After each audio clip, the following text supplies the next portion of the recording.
You know that feeling when you wake up and you can't breathe? When the darkness is so thick you can taste it?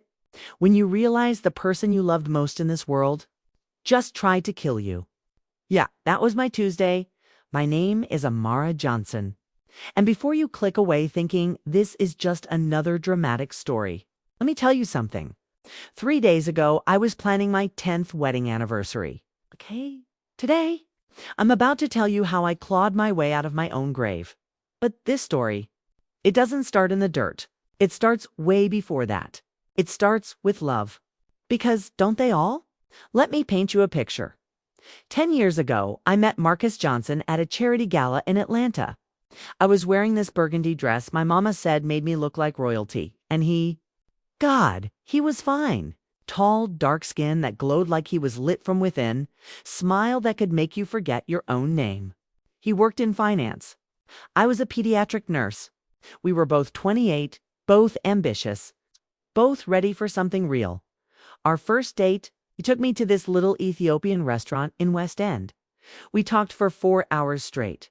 He told me about growing up in South Carolina, how his grandmother raised him after his parents died in a car accident, how he promised her he'd make something of himself. I told him about my dreams of opening a community health clinic for underserved neighborhoods. He looked at me like I was speaking his language. 6 months later, he proposed on Stone Mountain at sunrise. I said yes before he even finished the question. The wedding was beautiful. My mama cried through the whole ceremony. His grandmother, Miss Ethel, she held my hands after and said, "Baby, you take care of my boy. He's got a good heart, but he's been through so much." I promised her I would. I meant it with everything in me. Those first few years, they were good. Really good.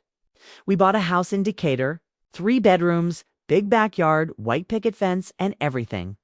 Marcus got promoted to senior analyst. I was working at Children's Healthcare, doing what I loved. We were building something, a life, a future. But around year 5, things started shifting.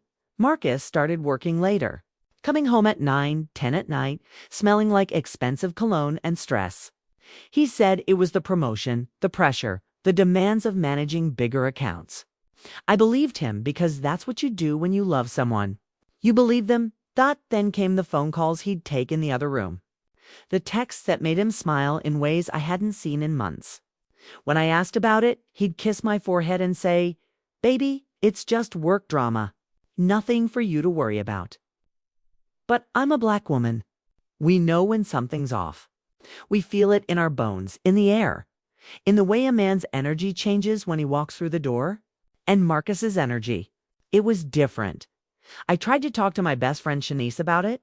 She said, "Girl, all men go through phases. He's probably just stressed. Y'all been together 10 years. You're solid." And I wanted to believe that. I really did. Then Miss Ethel passed away. It was sudden. Heart attack in her sleep. Marcus was devastated. I held him through those nights when he couldn't stop crying, when he'd wake up calling for his grandmother like he was a little boy again.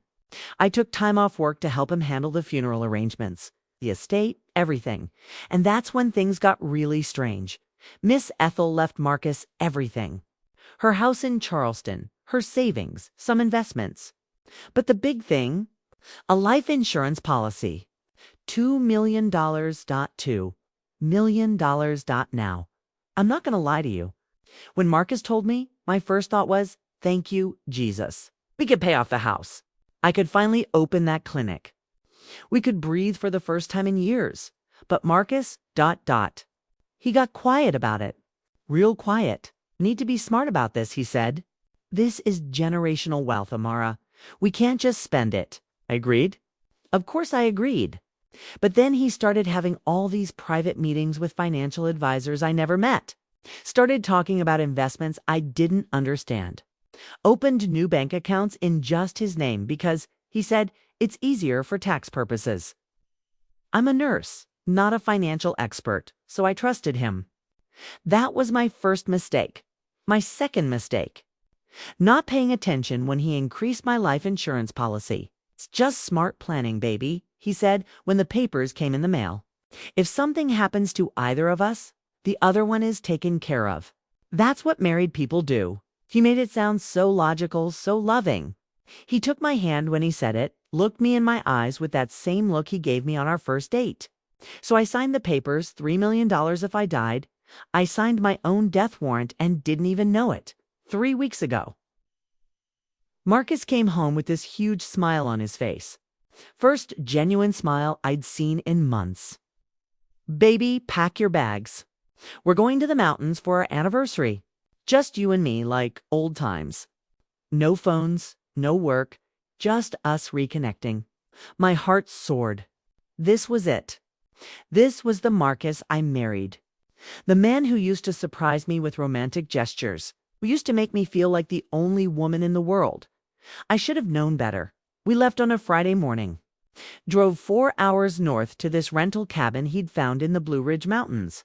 It was beautiful. I'll give him that. Isolated, surrounded by trees, view of the valley that took your breath away. No neighbors for miles. No one to hear you scream. That first night was perfect. He cooked my favorite meal, chicken and waffles from scratch like his grandmother taught him. We drank wine on the deck, watched the sunset, talked about everything and nothing. He held me close and whispered, "I love you, Amara. I'm sorry I've been distant. I'm gonna do better." I believed him. God help me. I believed him. We made love that night. Slow, tender, like we used to. And when I fell asleep in his arms, I thought we'd turned a corner. I thought we were gonna be okay. I woke up in hell. When I opened my eyes, I couldn't see. I mean, nothing. Pure, absolute darkness. The kind that makes you question if your eyes are even open. I tried to move and realized my hands were bound behind my back. Thick rope cutting into my wrists. My ankles were tied too, and there was something over my mouth. Duct taped up, my heart started racing. This had to be a nightmare. Had to be. But the pain in my wrists was too real. The taste of adhesive on my lips was too real. The cold, hard surface underneath me was too real. I tried to scream, but the sound just died in my throat, muffled by the tape. I thrashed around, trying to get free, and that's when I felt it. The walls close. Too close. I was in something small, confined. A box. I was in a wooden box. And then I heard it. The sound that made my blood run cold. Dirt. Hitting the top of the box. Thud, thud, dot. Someone was burying me. I screamed against the tape. Kicked against the walls of the box. My mind was racing, trying to make sense of it. This couldn't be happening. This couldn't be real, but the dirt kept coming. I could hear it piling up, getting heavier, pressing down on the lid above my head, and then I heard his voice. "Marcus, I'm sorry, baby. I really am. But I need this money. And you? You are going to find out eventually. You're too smart.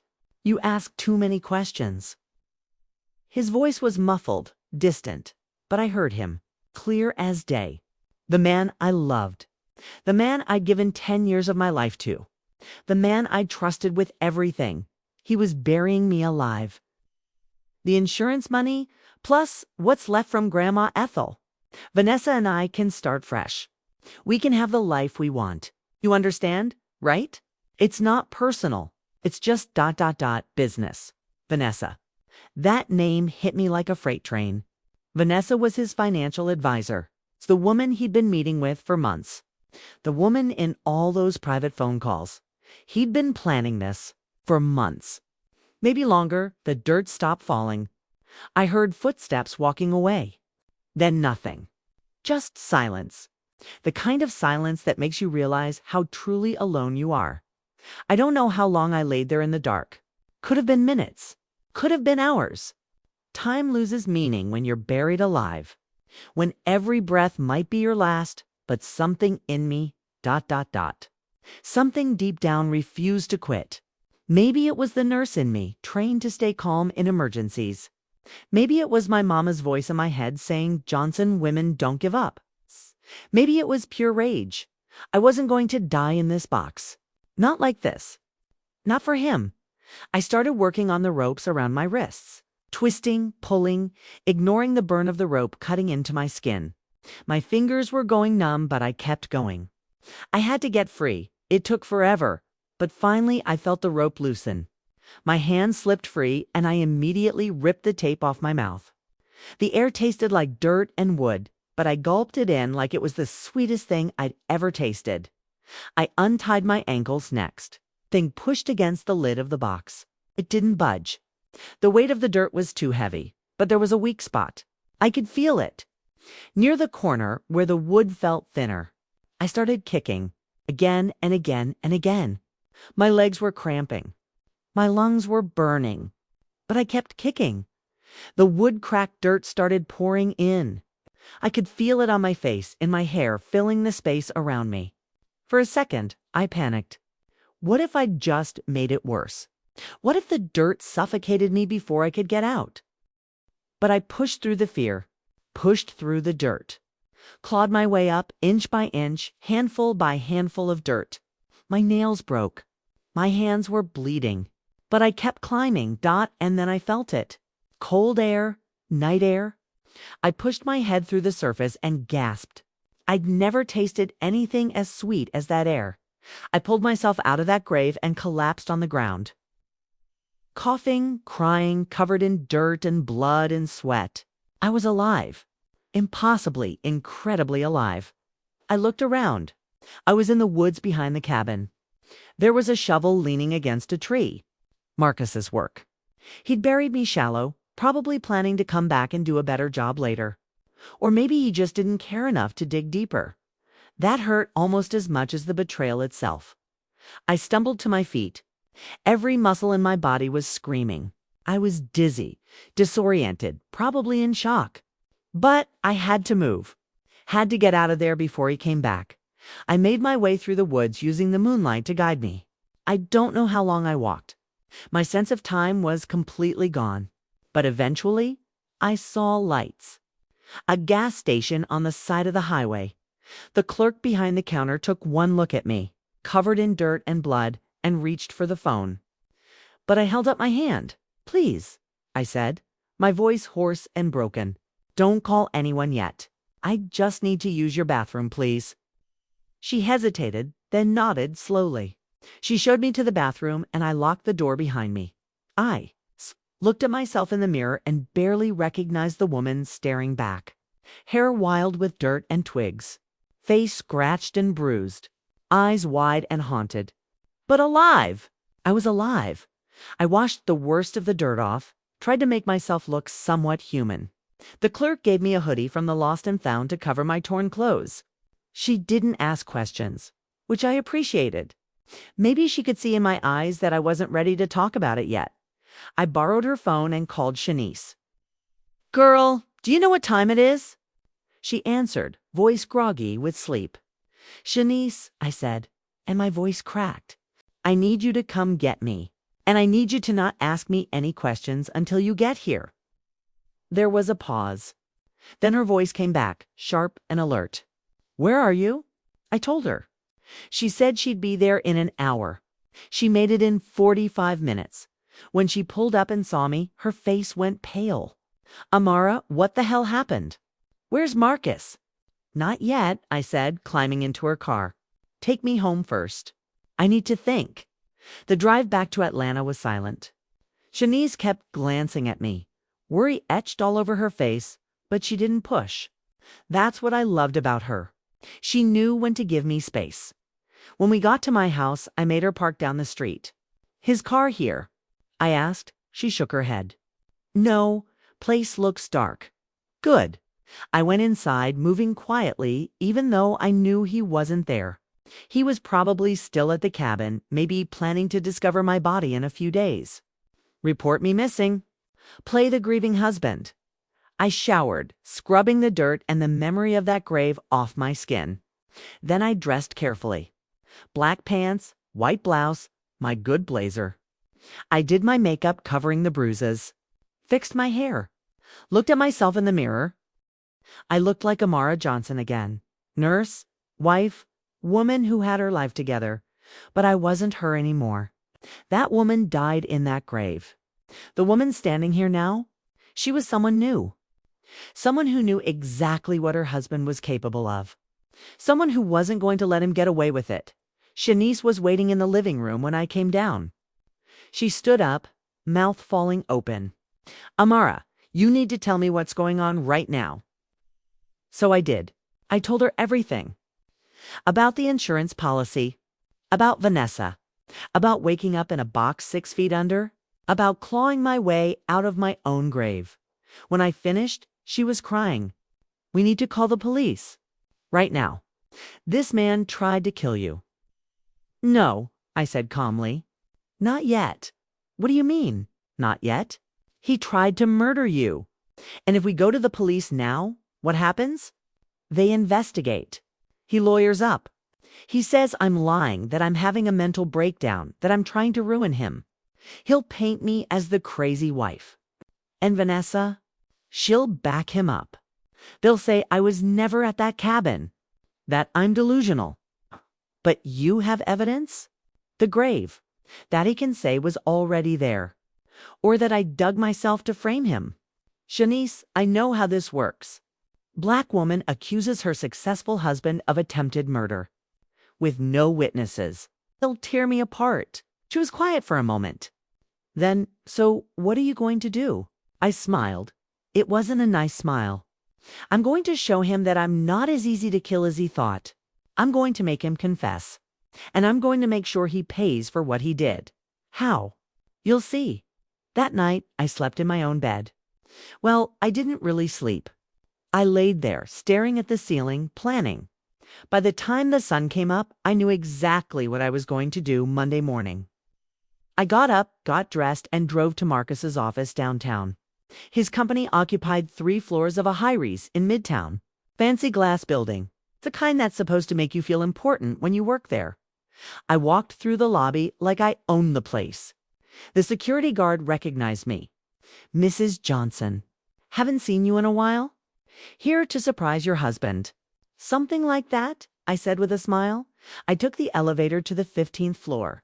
His secretary, Patricia, looked up when I walked in. Her face went white. Mrs. Johnson, we weren't expecting you, ... Is he in? Yes, but he's in a meeting, ... Perfect. I walked past her desk, ignoring her protests, and pushed open the door to Marcus's office. He was sitting at his desk, looking at his computer. He glanced up, annoyed at the interruption. Then he saw me. The color drained from his face. His mouth fell open. For a second, I thought he might pass out. Hey, baby, I said sweetly, closing the door behind me. Miss me. He couldn't speak, couldn't move, just stared at me like I was a ghost, which I suppose I was supposed to be. What's wrong, Marcus? You look like you've seen a ghost. I walked closer to his desk. Oh, wait, you have. Amara, ... His voice was barely a whisper. How? You can't be ... alive. Yeah, funny story about that. Turns out I'm harder to kill than you thought. You should have dug deeper, baby. And maybe checked to make sure the wood on that box was solid. There was a weak spot. I kicked my way right through. He stood up, hands shaking. Amara, I can explain ... Can you? Can you explain why you drugged me, tied me up, put me in a box, and buried me alive? Can you explain why you wanted me dead so badly that you were willing to suffocate your own wife? It wasn't. I didn't want to. It was stammering, sweating. Vanessa, she said, ... Oh, so it's Vanessa's fault. Your mistress, who I'm guessing helped you plan this whole thing? The mistress you are going to run away with using my life insurance money. He sank back into his chair. How do you know about Vanessa? You told me yourself. While you were shoveling dirt on my grave, remember? You said her name? You said you two were going to start fresh with my money. His face crumpled. He put his head in his hands. I'm sorry. God, Amara, I'm so sorry. I don't know what I was thinking. I was desperate. The money from Grandma Ethel, it's gone. I lost it all. Bad investments. I owed people. Dangerous people. And Vanessa, she said this was the only way. So you decided to kill me. I didn't want to. But we were going to lose everything. The house, my career, everything. And you kept asking questions about the money. And I knew you'd figure it out eventually, and I just ... I panicked. You panicked? You panicked, so you murdered your wife. I didn't murder you. You're alive. Not for lack of trying. He looked up at me, tears streaming down his face. What are you going to do? Are you going to the police? I tilted my head, considering. You know what's funny, Marcus? That's exactly what I should do. I should call Detective Morrison right now. Have him come down here, arrest you for attempted murder. You'd go to prison for the rest of your life. Please, Amara. Please, I'll do anything. I'll give you everything. The house, my accounts, whatever you want. Just don't go to the police, please. I looked at this man I'd loved for 10 years. This man I'd built a life with. This man who'd held me while I cried, who'd danced with me in our kitchen, who'd promised to love me until death do us part. And then I looked at the man sitting in front of me now, weak, pathetic, crying not because he'd tried to kill me, but because he got caught. You're right, I said quietly. You will give me everything. His head snapped up. What, you're going to sign divorce papers? You're going to give me the house full ownership. You're going to transfer every penny you have into my accounts. And you're going to confess everything. Write it all down. About the insurance policy, about Vanessa, about burying me. Every detail. And if I do that, you won't go to the police. I smiled again. That same smile from the night before. Oh, Marcus. I didn't say that. His face fell. But you just said ... I said you're going to do all those things.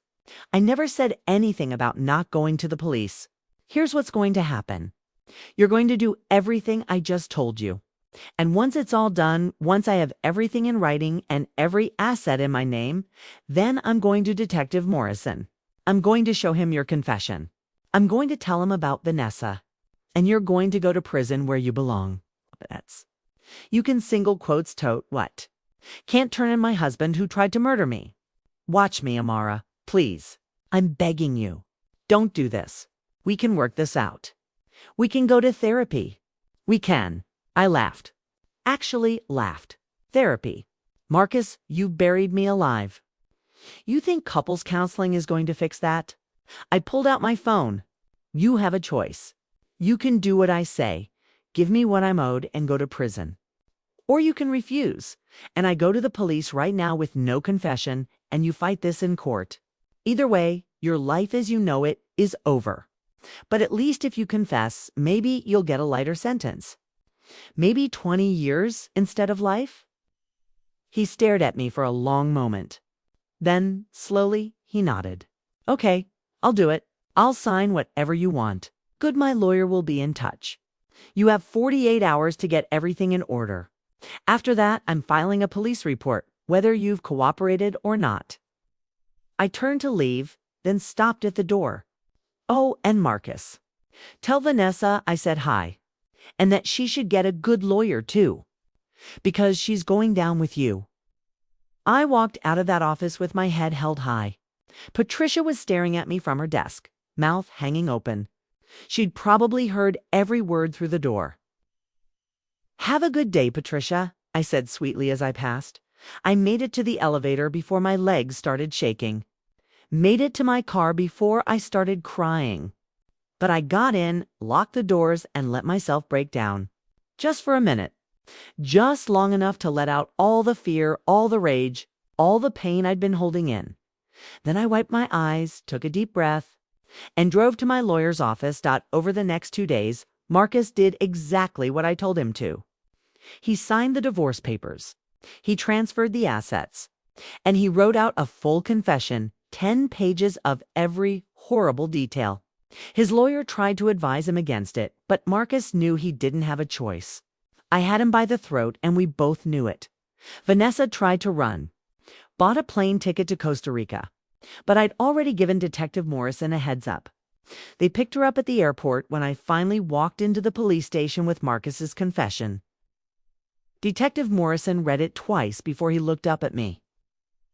Mrs. Johnson, I don't even have words. We'll bring him in immediately.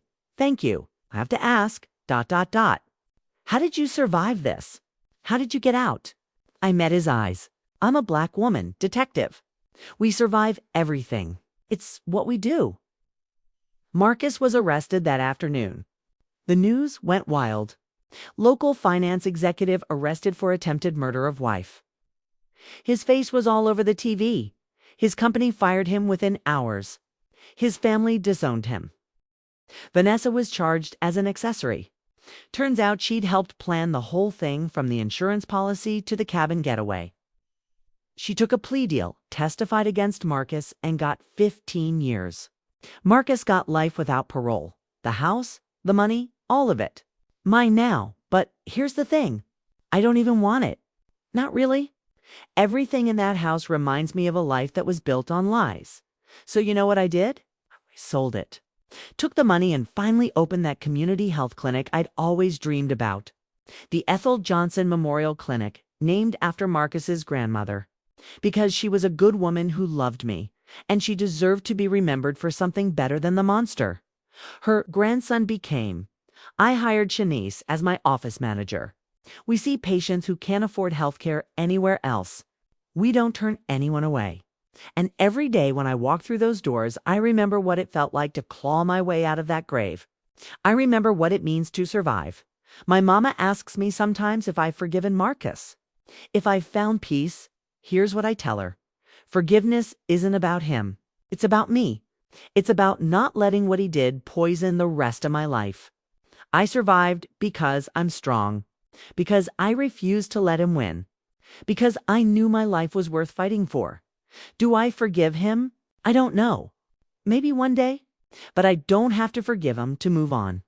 I don't have to forget what he did to rebuild my life into something beautiful. Because here's the truth. They don't tell you about survival. It's not pretty. It's not easy.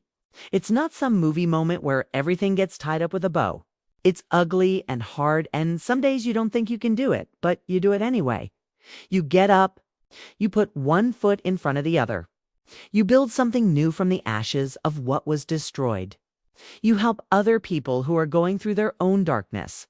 And slowly, day by day, you remember who you are. Not his victim. Not his wife. Not the woman he buried. Just you, yourself. Whole and complete and alive. Last month, I met someone. His name is David. He's a teacher. Kind, gentle, makes me laugh. We're taking it slow, but there's something there. Something real, when I told him my story. He looked at me with tears in his eyes and said, "You're the strongest person I've ever met." And you know what? I believed him. Because I am. I survived my husband trying to kill me. I clawed my way out of my own grave. I made him pay for what he did. And I built a life that means something. If that's not strength, I don't know what is. So to anyone listening to this story, wondering if they can survive whatever darkness they're in right now, let me tell you something. You can, you will. It might not look like you think it will. It might take longer than you want. But you will survive because you're stronger than you know. Stronger than anyone who hurt you. Stronger than the darkness that tries to swallow you whole. And when you come out the other side, when you're standing in the sunlight again, breathing air that tastes like freedom, you'll know it was worth it. Every single second of the fight was worth it. My name is Amara Johnson. My husband buried me alive for money, but I showed up at his office the next morning and I won.